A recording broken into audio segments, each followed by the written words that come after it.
geesigii noo maaxayee noo mideeyayow sidii nebi moxamed nuurkiisa laga heliyow amase sayid cali fadhiga looga sara kacyow ama cumar binu khadaab looga wada baqyow oo ya guulaysa weligaaba gacan sarre gidiga soomaan oo ya gacanta qabo hibaa loo siiyey sharaftu agoogan yahay raggaba wuxuu uga horreeyaa sidii haldhaa awowyadiisii horaayatii lahaa oo aabbihii baa tilmaam caamal lagu yiqiin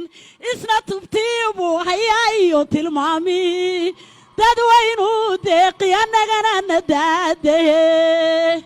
ducaan duugoobin baan kuu duduubayaa hadiyaddaa iga guddoon hooyo gacaliyow ducaan kuu soo hibeeye hoggaanka qabo bisin baan kugu soo salaamee sadkee karoon